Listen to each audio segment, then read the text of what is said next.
2 दिन में 48 घंटों में दूध का दूध पानी का पानी हो जाएगा। अब की बार किसकी सरकार, इसका सवाल जो है इसका जवाब भी मिल जाएगा। अब की बार मोदी सरकार या अब की बार नई सरकार।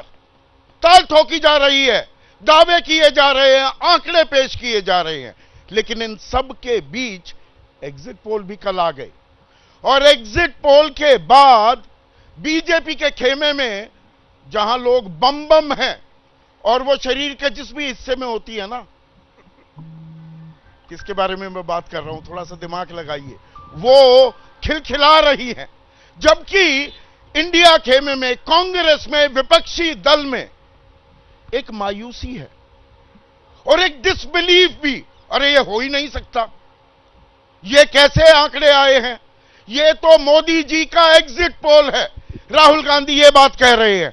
बहुत से लोग, कंस्पिरेसी थियरीज भी ना आजकल खूब घूमती हैं और सोशल मीडिया तो फैक्ट्री बन चुका है, मैस प्रोडक्शन होती है ऐसी कंस्पिरेसी थियरीज की कि अरे बीजेपी जो ताल ठोक रही थी अपने दम पर 370 पार, एनडीए अब के 400 पार, ये सारे एग्जिट पोल उसी तरफ इशारा क्यों कर रहे हैं? ऐसा होता है क्या? 1 जून यानी कि कल इंडिया गठबंधन की एक बैठक हुई।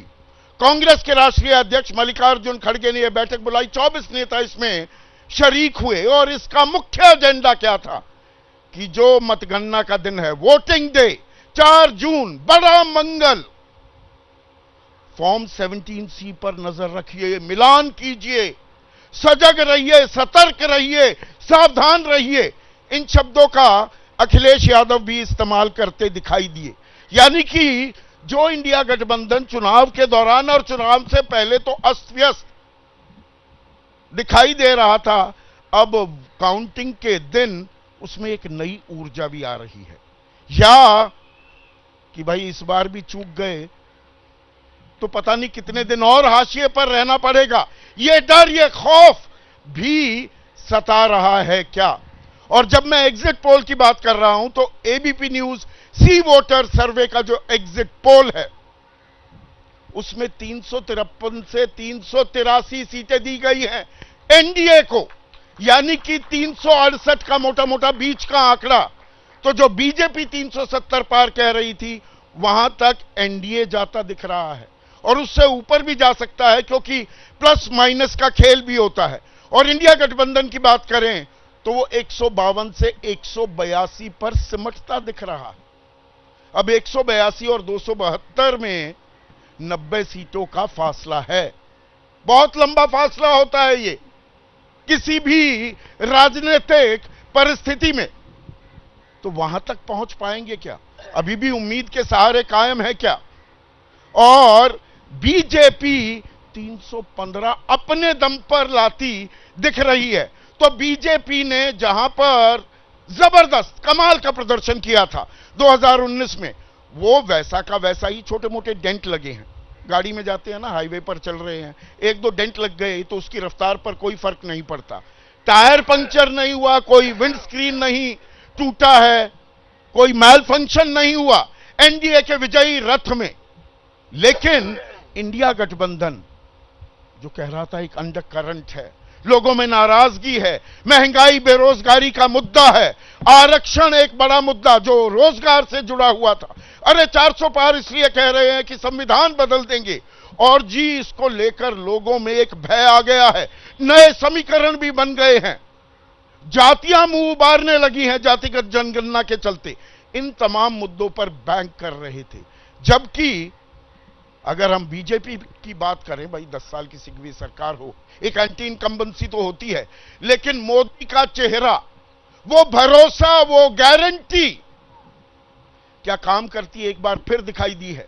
सांसदों के खिलाफ नाराजगी भी, ये चुनाव स्थानीय भी हुए, लेकिन मोदी के चेहरे ने क्या नैया पार लगा दी।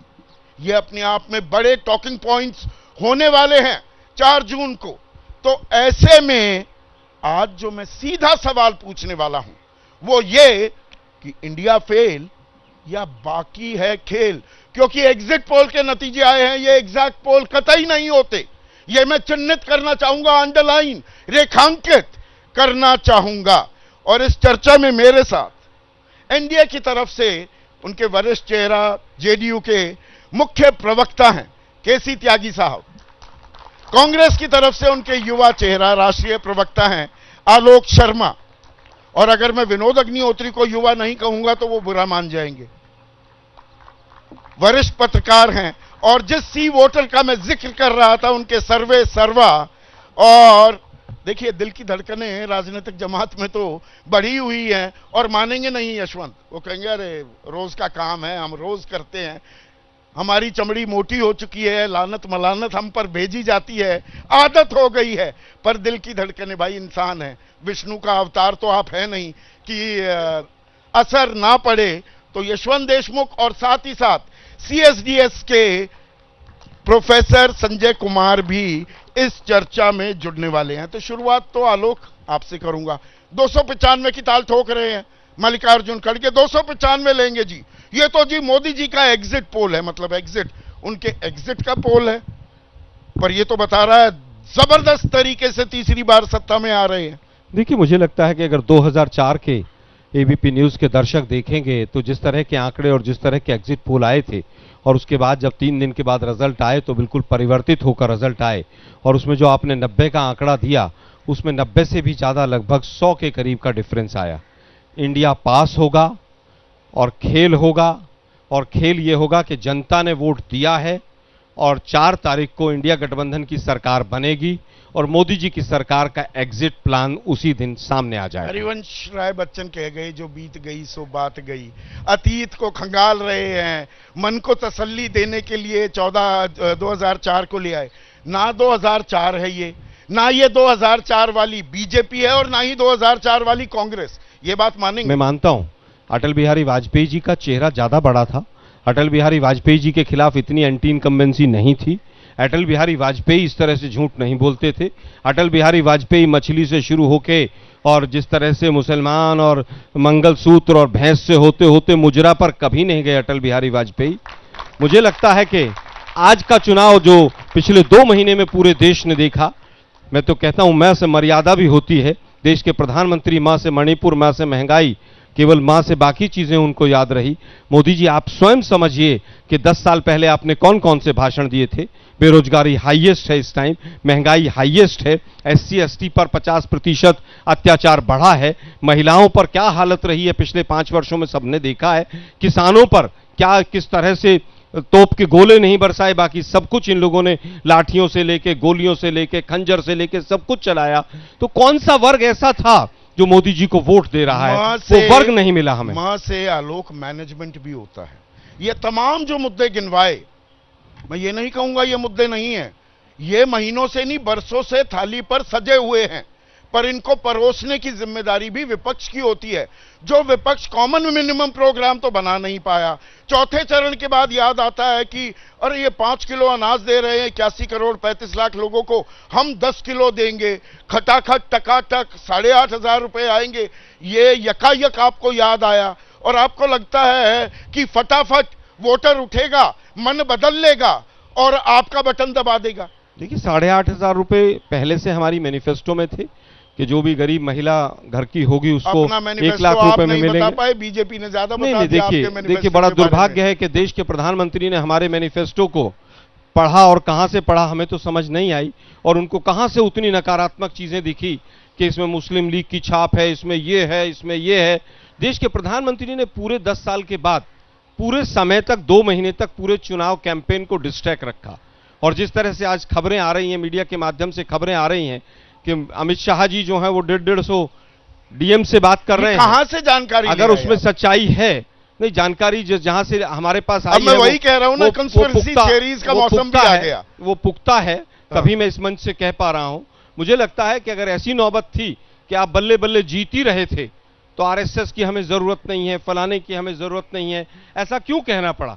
मैं तो बनारस भी कैंपेन करके आया, बनारस के लोगों में इतना नाराजगी थी। बनारस के लोग कह रहे हैं हमें बनारसियों को एक सांसद प्रतिनिधि 10 साल में नहीं दे पाए मोदी जी। 2 सांसद प्रतिनिधि रहे, वो भी गुजरात से लाए। सारी कंपनियां गुजरात से आकर काम कर रही थी। सैकड़ों मंदिर तुड़वा दिए वहां पर। प्रधानमंत्री मोदी काशी से ही चुनाव लड़ रहे हैं ना? हाँ बिल्कुल, काशी डरो की मत भागो मत भी नसीहत दी, अमेठी कौन छोड़कर भागता है, ये जवाब ज्यादा जरूरी देखिए, है कि अमेठी काशी में प्रतिनिधि था कि नहीं। अमेठी किसी ने नहीं छोड़ी।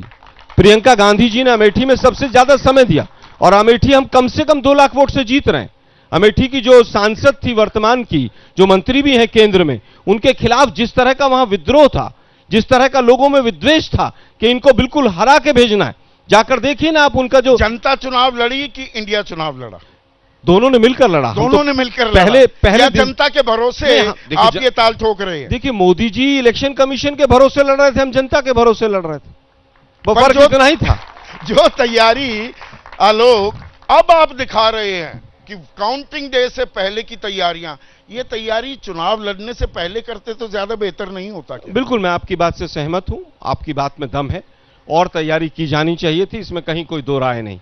और जो 5 किलो का राशन 10 किलो किया गया, वो भी अगर पहले चरण से होता तो शायद उसके अच्छे परिणाम होते, इसमें कहीं कोई दिक्कत नहीं। लेकिन हमने फिर भी अपने पूरे चुनावी कैंपेन को एजेंडे पर रखा, जो हमारा मैनिफेस्टो था हमने मैनिफेस्टो पर रखा। हमने कहा 30 लाख नौकरियां देंगे, हमने बेरोजगारी महंगाई के ऊपर बात की, हमारे जो मूल मुद्दे थे, किसान के लिए हमने एमएसपी की बात की, हमने जो भी मुद्दे हमारे प्रैक्टिकल थे, हमने पूरा चुनाव मुद्दे उन तो पर थे, लड़ा। उनके लिए एक ताकत के रूप में उभरने की भी जरूरत थी। और ये हमारा एग्जिट पोल भी साफ इंगित कर रहा है कि जहां जहां, दरअसल अगर मैं कहूं, और बताइएगा अगर मैं गलत कह रहा हूं आलोक, सबसे मुकम्मल इंडिया गठबंधन ने जो शक्ल अख्तियार की वो महाराष्ट्र में की। और महाराष्ट्र में आप बराबर की टक्कर, या मैं ये कहूं वो 100 मीटर स्प्रिंट होता है, उसमें आपका सीना, आपकी छाती थोड़ी आगे दिख रही है एनडीए के मुकाबले। दिल्ली में आपने गठबंधन किया 36 का आंकड़ा होने के बावजूद, वहां 1 से 3 सीटें जहां आप कहीं आसपास भी नहीं थे, 16-16% का अंतर, अगर कांग्रेस और आम आदमी पार्टी का वोट बैंक भी मिला लो, वहां आप दिखे। पश्चिम बंगाल में बुरी खबर आ रही है एग्जिट पोल के मुताबिक, क्योंकि वहां एकला चलो चल रहा था, तो जहां इकट्ठे दिखे वहां से खबरें बुरी नहीं है, पर ये अखिल भारतीय स्तर पर आप इकट्ठा हो ही नहीं पाए। देखिए, मुझे लगता है कि मैक्सिमम जगह हम इकट्ठा हो पाए, केवल बंगाल में सीट शेयरिंग में हम नहीं कर पाए, वो भी होता तो और अच्छा रिजल्ट रहता।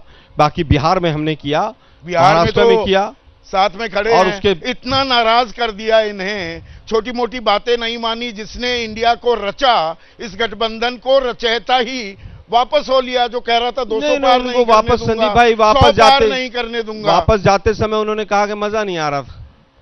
अब मजा क्यों नहीं आ रहा था वो तो यही बता सकते हैं। ऊपर उसे उन्होंने कहा कि मोदी जी को 4000 सीटें मिल रही, उनके हाथ में तो कमल का फूल पकड़ा दिया। इनका कौन सा मैनिफेस्टो आपने आ हाथ गया? में कुछ भी ना पकड़ाया। नहीं, हमने वो सितंबर 2022, 23 की बात नहीं है, सितंबर 2022 पहले हफ्ते सबसे मिलते दौड़ते भाग रहे थे कि भैया साथ आ जाओ, तभी ये मोदी का विजय रथ रुक पाएगा। और पहली बैठक कब हुई? केसी त्यागी साहब को पता है, जून से वो सिलसिला शुरू हुआ, अगस्त के बाद फिर थम गया, फिर वो जाकर नवंबर में मिलता है। देखिए, शायद कुछ चीजों तो का अंदाजा, जमीन तो नहीं, तैयार की संदीप नहीं, भाई, और कह रहे हैं फसल लहलहाएगी। हमें किसी एक का किडनैपिंग होने का पूरी तरह से कि बीजेपी ने किडनैप कर लिया है ईडी सीबीआई के थ्रू, हमें अंदेशा लग गया था, हमें अंदाजा लग गया था कि कौन से 2 अधिकारी हैं और कौन से 2 मंत्री हैं हाँ। जिनके ऊपर तलवार लटकी हुई है, और ये अंत में तलवार किसके ऊपर गिरेगी। तो मुझे लगता है कि हमारा जो अंदाजा था वो सही निकला। लेकिन अभी फिर 4 तारीख के रिजल्ट आने दीजिए, हाँ। वो तो वापस आ जाएंगे, कोई दिक्कत थोड़ी ना है। तो अब संजय कुमार भी आ गए हैं, प्रोफेसर साहब भागते दौड़ते आए हैं, और ऐसी आपाधापी चुनाव में हो ही रही है, सबके चेहरे पर पसीने भी आने लगे, लेकिन बाँछें तो खिली हुई है। वो मैंने शब्द सबके लिए छोड़ा था, वो राग दरबारी पढ़ लेनी चाहिए लोगों को। थोड़ा सा गलत अंदाज में भी कुछ लोग पढ़ने लगे, वो राग दरबारी ही हो गए असल में, पर वो पढ़ने लायक किताब है, उसमें बाँछों का जो जिक्र किया, ये उम्मीद के हिसाब से है या ये मतलब कोइंसिडेंस बड़ा कमाल का है? केसी त्यागी साहब, जितना बीजेपी आप लोग ताल ठोकते हैं, एग्जिट पोल वही बता देते हैं, कोई सेटिंग है? संदीप जी, मैं सबसे पहले तो जो दुनिया का सबसे परिपक्व और बेहतरीन लोकतंत्र है, उसके लिए मैं चाहता हूं कि दर्शक एक बार ताली बजाकर उसका स्वागत करें। आज कटुता का दिन नहीं है आलोक जी। हमारे यहाँ महाभारत में भी कौरव पांडव लड़ करके शाम के साथ बैठ करके आराम से बतियाया करते थे, एक परिवार के सदस्यों की तरह से। दूसरा, इस लोकतंत्र की जो कौरव कौन खूबी है, है, पांडव कौन है, या संजय बताएंगे? नहीं, मैं इनको भी नहीं कह रहा हूं कि आज कटुता का दिन नहीं है। हाँ, पाकिस्तान में चुनाव हुए हैं, हाँ, देश का प्रधानमंत्री जेल के अंदर बंद है। म्यांमार में चुनाव हुए हैं, आंग सान सू की जो चुनी हुई प्रधानमंत्री थी वो जेल के अंदर बंद है। वहां कांग्रेस नहीं थी ना, बांग्लादेश में स्वतंत्रता के प्लीज बाद बोलने दीजिए ना नहीं लोग, किया। देखिए ऐसे नहीं। और मैं आपसे बड़ा इंटरप्टर रहा हूं आपकी जानकारी के लिए, हाँ, अपने यूथफुल डेज में। नहीं अभी भी जवान है। हाँ, नहीं अभी भी हूं। उसके बाद बांग्लादेश में चुनाव हुए, खालिदा बेगम से लेकर के जितना प्रतिपक्ष था सब जेल में था। यह हिंदुस्तान के लोकतंत्र की खूबी है कि यहां प्रधानमंत्री भी जीतते और हारते हैं और अगले दिन विपक्षी के शपथ ग्रहण समारोह में भी शामिल होते हैं, जो मौका और मुल्कों में नहीं मिलता। इसलिए एक बार ताली बजा के मैं चाहूंगा इस लोकतंत्र का स्वागत होना चाहिए। पर ये बताइए, अगर ये जीत, ये आंकड़े नतीजों में तब्दील होते हैं, ये जीत मोदी की जीत है, बीजेपी की है, या एनडीए की, या आप लोग साथ तो आ गए पर कमजोर कड़ी आप ही रहे? जो देखिए, नुकसान बिहार में होगा वो जेडीयू की वजह मैं से, चाहूंगा कि महाराष्ट्र में जो नुकसान हो रहा है वो अजित पवार और एकनाथ शिंदे की वजह से। संदीप जी, बगैर इंटरप्शन के मैं 2 मिनट लूंगा। हाँ, क्योंकि आलोक जी मेरे बहुत ही प्रिय हैं और हाँ। इन्होंने कुछ सवाल अप्रिय उठाए। हाँ। 27 सितंबर 2022 हरियाणा में एक मीटिंग है, हमारे नेता थे चौधरी देवीलाल, उनकी स्मृति में। पटना से नीतीश कुमार जी, तेजस्वी यादव जी और उनके साथ मैं भी उनकी श्रद्धांजलि सभा में हैं। कांग्रेस को छोड़ करके शरद पवार हैं, फारूक अब्दुल्ला हैं, सीताराम येचुरी हैं, डी राजा है, कोई पार्टी बची नहीं है इनकी पार्टी को छोड़ करके जो वहां पे शामिल नहीं है। वो दिन है जब हम कहते हैं कि भारतीय जनता पार्टी का मुकाबला करने के लिए समूचे विपक्ष को एक होना चाहिए। आम आदमी पार्टी वाले इनको छूने को तैयार नहीं है, अखिलेश यादव इनको छूने के लिए वो तैयार टीस नहीं। बरकरार है। आप अब वो बात तो पुरानी हो गई। अब ममता अब तो बनर्जी आप एनडीए सुन के हैं। लीजिए, मैंने आपसे कहा बगैर हाँ। इंटरप्शन के, हाँ, ममता बनर्जी इनको छूने को तैयार नहीं है। दिल्ली में आके नीतीश कुमार जी खड़गे जी से मिलते हैं, सोनिया जी से मिलते हैं, राहुल जी से मिलते हैं, लालू जी को साथ लेकर के कि आपकी बड़ी पार्टी, आप लीड लीजिए। 6 महीने तक इनकी पार्टी के राष्ट्रीय नेतृत्व से कोई जवाब नहीं आता, कोई हरकत नहीं होती है। फिर नीतीश कुमार जी, जिन नेताओं का मैंने नाम लिया, इनके अरे एक एक पूरा घर जाते कार्यक्रम हैं। निकल जाएगा त्यागी साहब, ये बात तो हो गई। मैंने 2 मिनट वो मांगे पानी थे, बह अभी बह एक गया। नहीं हुई पर है। मुझे ये बताइए, ये आंकड़ा यही रहने वाला है? आप पूरे मुतमईन हैं? भरोसा है? देखिए, या खेल होना बाकी है अभी? मैं देखिए इस सदन के दोनों सदनों का सदस्य रहा हूं, हाँ, और अब से 40 साल पहले मैंने पहला चुनाव लड़ा। चुनाव में मुझको लग रहा था कि मैं जीत रहा हूं, क्योंकि मेरे नेता चरण सिंह की पार्टी उस जमाने में कांग्रेस के मुकाबले सबसे बड़ी पार्टी थी। उसी बीच में अकाल मृत्यु हो जाती है दुर्भाग्यपूर्ण तरीके से मिसेस गांधी की, और हम सब हार जाते हैं, छोड़कर ये आंकड़ा छुएंगे नहीं छुएंगे? जी, ये आंकड़ा छुएंगे आप? 353 से 383 के बीच आ रहा है एनडीए, या खेल होना बाकी है? देखिए, ऐसा मैं उस पाऊंगा, फिर आप कहेंगे ये गठबंधन ही नहीं था। ये गठबंधन होता तो मुंबई में प्रस्ताव पास करके एक कार्यक्रम होता, that we differ with Narendra Modi on certain point 1 2 3 4। Narendra Modi हटाओ, it is a negative phenomena, यह नकारात्मक है कि उसके बाल सफेद क्यों है इसलिए उसको हटाओ। ये कोई लॉजिक नहीं होते। हम भी विपक्ष में रहे हैं, हम कांग्रेस पार्टी के खिलाफ रहे हैं। अभी 25 जून आने वाला है, इनकी सरकार ने हमें 19 महीने तक जेल में डाला, तब संविधान कहां था? तो जो इश्यूज आपने उठाए वो जनता, जो मुद्दे उठाए वो जनता में वो गूंज सुनाई नहीं दी। अब मैं सिलसिलेवार तरीके से कुछ राज्यों का विश्लेषण चाहूंगा यशवंत, और हरियाणा से ही शुरू कर लेते हैं। आपने एक दिलचस्प जो बात कही है, इसमें मुझे दिलचस्प लगी। इंडिया और एनडीए, आसान भाषा में कर देते हैं बीजेपी और कांग्रेस, लड़ाई वहां है, ठीक है। एक कुरुक्षेत्र से आम आदमी पार्टी का भी उम्मीदवार खड़ा है। कांग्रेस के खाते 45% वोट बैंक और बीजेपी के खाते में 43%, और यह 58 था और वो 32 पे थे। बहुत बड़ा फर्क था पिछली बार। पर सीटें 4-6 यानी कि दोनों को 5-5, क्यों? दोनों को 5-5 इसलिए क्योंकि हरियाणा के भी अलग अलग इलाके हैं, आप भी जानते हैं, आप हरियाणा को अच्छे से समझते हैं। जो आपका दिल्ली से सटा हुआ इलाका है वो बीजेपी का कोर इलाका है, जहां पे उनकी सीटें वहां पे आती हैं। और जो जाटलैंड जिसे कहें, वहां पर हमारा एग्जिट पोल का आंकड़ा बिल्कुल साफ दिखा रहा है कि आईएनएलडी और जेजेपी का मेल्टडाउन हो गया है और जाट मतदाता पूरी तरह से कांग्रेस को शिफ्ट हुए हैं। उस नाते ऐसी सीटें 3-3 हैं एक्चुअली में, अगर आप बोलेंगे कि जो 3 कंफर्म कांग्रेस की हैं और 3 भाजपा की कंफर्म है, बीच की 4 सीटें ऐसी हैं जो टच एंड गो के मार्जिन से बिल्कुल वो हैं। तो कांग्रेस जो अपनी सीटें निकाल रही है वहां पर, वो लंबे मार्जिन से इस समय निकाल रही है, जो 3 कंफर्म सीटें हैं। इस कारण से स्टेट का जो वोट शेयर है, रोहतक, सोनीपत और सिरसा की बात कर जी, वहां पर क्या है कि जो मार्जिन है कांग्रेस का काफी हेल्दी है, उसके कारण स्टेट का वोट शेयर वो एक थोड़ा सा कांग्रेस की ओर ज्यादा। पंजाब की अगर बात करें तो पंजाब में बीजेपी को आप 21% वोट दे रहे हैं, जबकि इंडिया मतलब कांग्रेस 33% और आम आदमी पार्टी 24%, पर एनडीए को यानी कि बीजेपी को 1 से 3 सीट। नहीं, कांग्रेस को देखिए, कांग्रेस को 24% नहीं, कांग्रेस के वोट उससे ज्यादा हैं आम आदमी पार्टी से। कांग्रेस नहीं, आम आदमी पार्टी 24 और कांग्रेस 33। हाँ, उसका कारण यह है कि पंजाब में बीजेपी के जो वोट हैं वो कंसंट्रेटेड हैं कुछ पॉकेट्स में, जो हिंदू बहुल सीटें हैं पंजाब की। बचे हुए पंजाब में बीजेपी का जो वोट शेयर है वो तकरीबन 10 से 20% की रेंज में। तो राज्य का औसत जो है आप निकालते हैं तब आपका वो 20-21% पे उस तरीके से आता है। तो राज्य कैसा है, किस जगह पे किस तरह के मुकाबले हैं, वो आपको समझने की जरूरत है। अब जैसे आप दिल्ली की बात करें, सीटों पर मोदी फैक्टर काम नहीं किया है, नहीं क्या ये कहना सेफ होगा? कर ही नहीं सकता, क्योंकि अकाली और बीजेपी वहां पे मिलके इतने समय से। नहीं, मैं हरियाणा को भी जोड़ रहा हूं। हाँ। बस हरियाणा 13 पंजाब।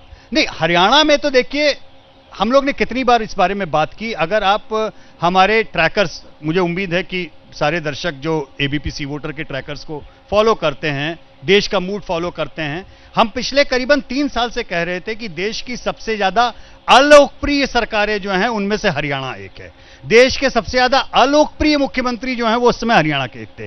तो हरियाणा में तो ये पेंडिंग था लॉन्ग टाइम, लेकिन अभी भी मजे की बात यह है, इतनी ज्यादा अलोकप्रिय सरकार के बाद में भी अभी भी वहां 43% बीजेपी को वोट वहां मिल रहा है। जिसका मतलब क्या है कि वो जाट नॉन जाट की जो हरियाणा की राजनीति है ना, वो अभी भी उसी लकीर पे चल रही है। और कांग्रेस को अगर अब चूंकि खत्म हो चुका है, इसलिए मैं आलोक भाई को सुझाव भी दे सकता हूं उस लिहाज से, अगर तो आपको जो हमारे आंकड़े हरियाणा में दिख रहे हैं इसको आने वाले कुछ महीनों के अंदर मुकम्मल जीत में कन्वर्ट करना है, तो हरियाणा को जाट बेस केवल पॉलिटिक्स से थोड़ा सा और बड़ा करके नॉन जाट बेस की ओर भी और इनको ले जाना होगा, ताकि जो भाजपा की राज्य सरकार से नाराज मतदाता नॉन जाट बैठे हुए हैं वो आपकी ओर पूरी। पर ये बात सिर्फ उत्तर भारत तक सीमित नहीं है संजय। अगर हम महाराष्ट्र की बात करें, उत्तर प्रदेश के बाद 48 सीटों के साथ दूसरी सबसे ज्यादा सीटों वाला सूबा है, और वहां पर अगर मैं अक्रॉस सारे चैनल्स के एग्जिट पोल पर नजर डालूं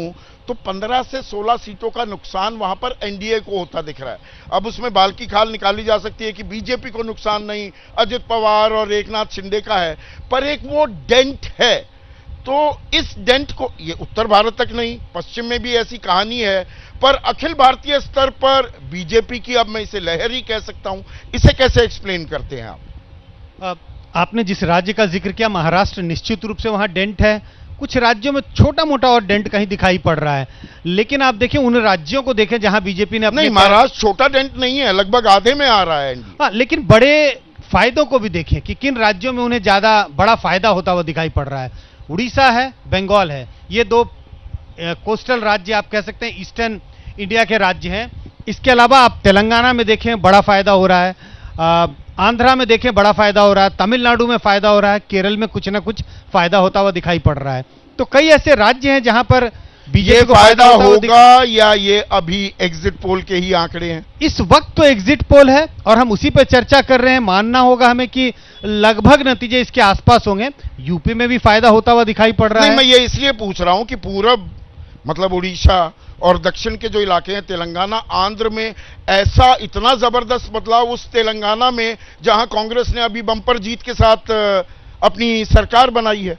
हाँ, बिल्कुल हमें ध्यान रखना चाहिए कि एक विधानसभा का चुनाव और दूसरा लोकसभा का चुनाव, चुनाव दर चुनाव हमने देखा है, जब भी लोकसभा का चुनाव होता है तो प्रधानमंत्री नरेंद्र मोदी की जो एबिलिटी है अपने पार्टी के लिए, बीजेपी के लिए वोट खींचने की, वो बहुत ज्यादा है। तो विधानसभा के चुनाव में अभी बीजेपी की हार हुई तेलंगाना में, कांग्रेस ने बड़ी जीत हासिल की, लेकिन जो वहां की रूलिंग पार्टी थी बीआरएस, वो बहुत हाशिए पे चली गई है। और विधानसभा के चुनाव हारने के बाद उनके अपने वोटरों को भी लगा कि अगर इस पार्टी को हमने वोट दिया लोकसभा में तो कोई बड़ा फायदा नहीं है, क्योंकि लोकसभा में इनकी कोई बड़ी अहमियत नहीं होगी। तो बाइपोलर कंटेस्ट हो गया बीजेपी और कांग्रेस के बीच, और लगभग बड़े कांटे का मुकाबला है तेलंगाना में। मुझे लगता है थोड़ा एज बीजेपी के पास पर है। एक चीज बताइए यशवंत, देखिए जो मुद्दों की बात करी, थाली भरी पड़ी है मुद्दे, इसे कोई इनकार नहीं कर सकता। महंगाई है, बेरोजगारी है, आरक्षण, संविधान बदलने का एक खौफ भी था। तो भाई बहुत से लोग ये कह रहे थे कि खेल बदल गया है क्या, पलट गया है क्या, कहानी में ट्विस्ट आ गया, कुछ समीकरण भी बनने लगे, हिंदू बन के वोट नहीं किया है, जातियां उभर रही हैं। तो ये सारी बातें निराधार थी, हम महज पतंग उड़ा रहे थे, या ये बातें होने के बावजूद भी इन्हें ढंग से कैपिटलाइज नहीं कर पाया इंडिया गठबंधन या विपक्ष? संदीप, हम लोग पतंग तो देखिए नहीं उड़ा रहे थे। कारण उसका यह है कि इलेक्शन कमीशन का हमारे ऊपर रोक थी कि हम डेटा के ऊपर कोई टिप्पणी नहीं कर सकते थे। आपको और सभी दर्शकों को भी पता है कि हम लोग कोई 5 साल में एक बार एग्जिट पोल लेके आ जाते हैं, ऐसा है नहीं। हमारा तो रोज का ट्रैकर है। हाँ। एबीपी सी वोटर जो है रोज ब्लड प्रेशर नापता है, रोज का रोज सुई चुभा करके ब्लड ग्लूकोज का लेवल चेक करता है, ताकि एकदम से एक दिन सीधे बंदा आईसीयू में ना दिखाई दे और फिर लगे कि अरे बहुत बड़ी सेंसेशनल चीज हो गई। ऐसा हम लोगों के साथ में है नहीं। दुर्भाग्य यह है कि चूंकि इलेक्शन कमीशन की हमारे ऊपर पाबंदी थी, तो हम और आप जान के भी कि जो हमारे पास में क्या है हम उसे बोल नहीं सकते थे। अब उसमें हम बोल नहीं सकते तो सामने वाला जो चाहे बोले, जिस तरीके की बात करे, हमें उनकी पूरी सहृदयता, पूरी सज्जनता और पूरी सद्भावना के साथ में उनकी हाँ में मिलाना लाजमी था। दिक्कत यहां पे यह है कि पिछले 5 साल में नहीं 10 साल में इस देश की राजनीति के केंद्र में, धुरी में केवल एक व्यक्ति है, उसका नाम है, मैं केंद्रीय राजनीति की बात कर रहा हूं, राज्य की नहीं, केंद्रीय राजनीति में केवल एक व्यक्ति, एक धुरी है, उसका नाम है नरेंद्र मोदी। यह चुनाव 19 का चुनाव और 24 का चुनाव नरेंद्र मोदी को वापस लाना है या उनको हटाना है, इसी के ऊपर लड़ा गया। इसमें किसी को कोई संदेश, शक या शुबह अगर और वो तो बाकी सब मुद्दों पर हावी हो गया। जो वो चीज अंतर यही था कि जब हम लोगों से पूछते थे कि आपके मुद्दे क्या हैं, वो लोग कहते थे हमारा भाई महंगाई बहुत बड़ी दिक्कत है, हमारी बेरोजगारी बड़ी दिक्कत है, घर, हमने तो रिपोर्ट किया 70% घरों में लोगों ने बोला हमारा राशन, घर की रसोई चलाना मुश्किल हो रहा है महंगाई के कारण। तो हमने एबीपी सी वोटर के ट्रैकर में जब जहां जहां जो बात आई बताया। लेकिन क्या है ना, ये अर्ध सत्य है। जैसे वो महाभारत में कहते हैं ना, हश्वत्थामा हतो होता नरोवा कुंजरोवा। क्या होता था जब हम ये बात बोलते थे कि ये दिक्कतें हैं, तो आलोक भाई हमारे इधर के सहयोगी सब उसी को लेके उड़ जाते थे कि ये दिक्कतें हैं, दिक्कतें हैं।